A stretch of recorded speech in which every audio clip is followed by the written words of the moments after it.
Hey guys, it's Connor from D.O.G Gospel, and I have what I believe is the third and final part of our three-part series of God's will and obeying it.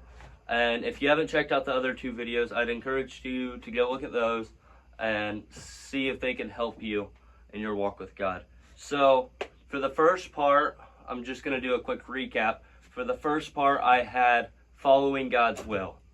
And that was kind of a little bit out of order because the second part was knowing God's will for your life and it being revealed to you.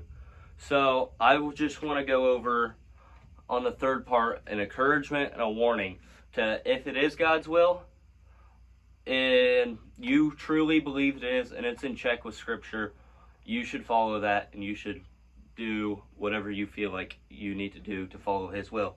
So I have Psalms 32 verse 8 right here. I will instruct thee and teach thee in the way which thou shalt go. I will guide thee with mine eye. So what that is saying right there is that God is going to guide you and He's going to teach you and He's going to lead you as you go and as you follow Him and in your walk with God. So I talked about how the three things that reveal God's will in your life, that's through Scripture, through prayer, and through circumstances. So if this lines up with those three things, you need to absolutely follow it, no matter what it is. I don't care if it hurts. I don't care if it you might have to cut off relationships. You might have to, who knows, get rid of something, an item. Cut stuff out of your life that might not necessarily be bad, but if it's God's will that you get rid of it and it checks those check marks, you better get rid of it. And it might be hard sometimes, and I just want to use all those scriptures, that one especially.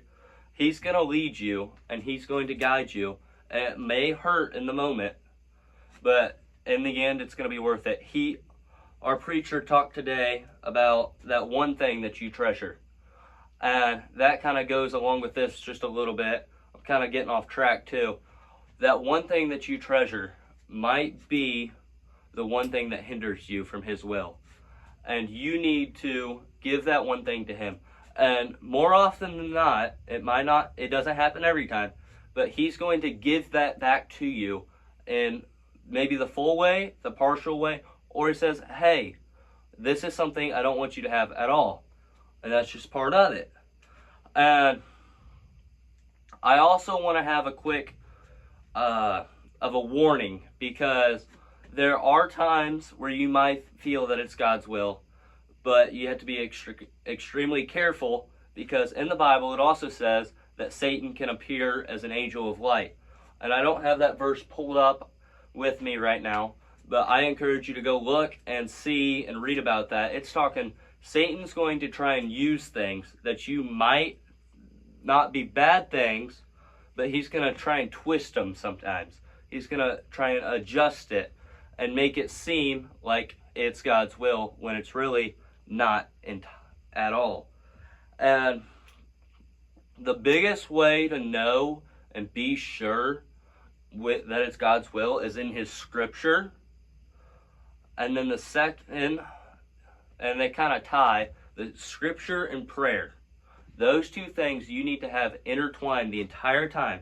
Because if you don't have that and you're just going out on a limb, oh, I think this is God's will, it could be His will, but it could also be Satan just trying to get you and trick you and adjust things that you shouldn't have in your life. So that's just a quick devotional I had for you guys, third part of the series. Hope you guys have a good night, and I'll see y'all when my next video posts.